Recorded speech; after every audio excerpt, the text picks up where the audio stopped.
السلام علیکم ورحمۃ اللہ وبرکاتہ۔ ہماری گفتگو چل رہی سورہ انعام کی آیت نمبر 81 اور 82 سے متعلق۔ اللہ تبارک و تعالی نے ارشاد فرمایا: اعوذ باللہ من الشیطان الرجیم، بسم اللہ الرحمن الرحیم، وَكَيْفَ أَخَافُ مَا أَشْرَكْتُمْ وَلَا تَخَافُونَ أَنَّكُمْ أَشْرَكْتُمْ بِاللَّهِ ما لم ينزل به علیکم سلطانا، اور میں تمہارے شریکوں سے کیوں کر ڈروں، اور تم نہیں ڈرتے کہ تم نے اللہ کا شریک اس کو ٹھہرایا جس کی تم پر اس نے کوئی سند نہ اتاری۔ تم خود کیوں نہیں ڈرتے، مجھے ڈرا رہے ہو؟ اس اللہ سے ڈرو، اور اس اللہ کا تم نے اسے شریک ٹھہرایا جس کی تم پر اس نے کوئی سند نہ اتاری، اسے شریک ٹھہرا رہے ہو۔ اور میں تمہارے شریکوں سے کیوں کر ڈروں، میں تمہارے شریکوں سے کیوں کر ڈروں جو بے جان، جماد اور عاجز محض ہیں۔ یہ تو پتھر ہیں، بے جان ہیں، جماد ہیں، یعنی جمود ان پر طاری ہے، عاجز ہیں، کچھ نہیں کر سکتے۔ فَأَيُّ الْفَرِيقَيْنِ أَحَقُّ بِالْأَمْنِ، تم دونوں گروہوں میں امان کا زیادہ سزاوار کون ہے، موحد یا مشرک؟ تم دونوں گروہوں میں امان کا زیادہ سزاوار کون ہے، موحد ہے توحید کا ماننے والا یا مشرک شرک کرنے والا؟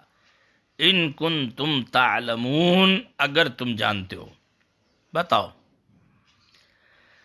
الذین آمنوا ولم یلبسوا ایمانہم بظلم اولئک لہم الامن وہم مہتدون، اور جو ایمان لائے اور اپنے ایمان میں کسی ناحق کی آمیزش نہ کی، کسی ناحق کو نہ ملایا، جو حق بات نہیں تھی اس کو حق کے ساتھ کسی ناحق کو ملایا، تو اس کے ایمان کا عالم کیا ہوگا؟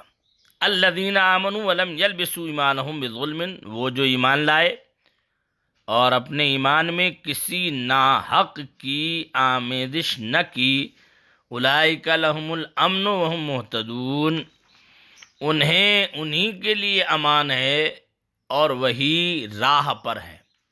اس کا مطلب یہ ہوا کہ جو ایمان لانے کے بعد اپنے ایمان کے ساتھ کسی ناحق کی آمیزش کرتا ہے، جو حق نہیں ہے اس کو ایمان کے ساتھ جوڑتا ہے، انہیں نہ امان ہوگی اور نہ وہ ہدایت پر ہیں، یہ آیت کریمہ ہمارے ایمان اور عقیدے کو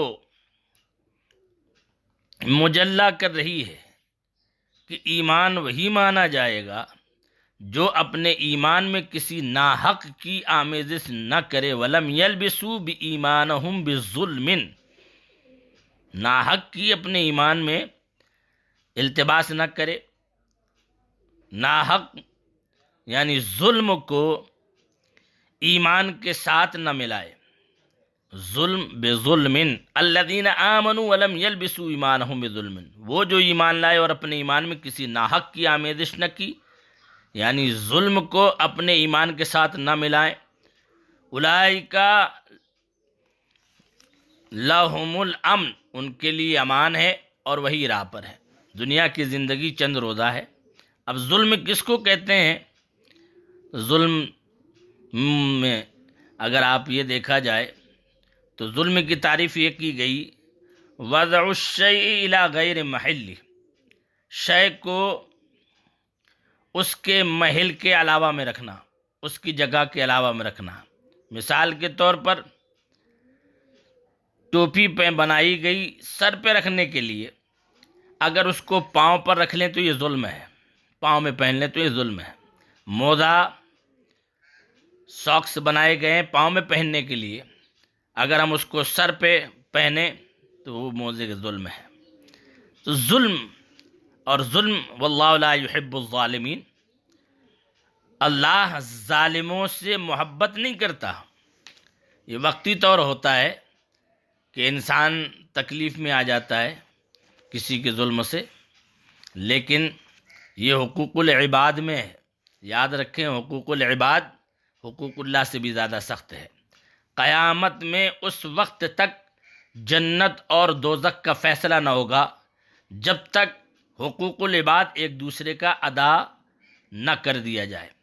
اس لیے حقوق العباد بڑے سخت ہوتے ہیں، اس پر ہمیں اپنی توجہ رکھنا چاہیے۔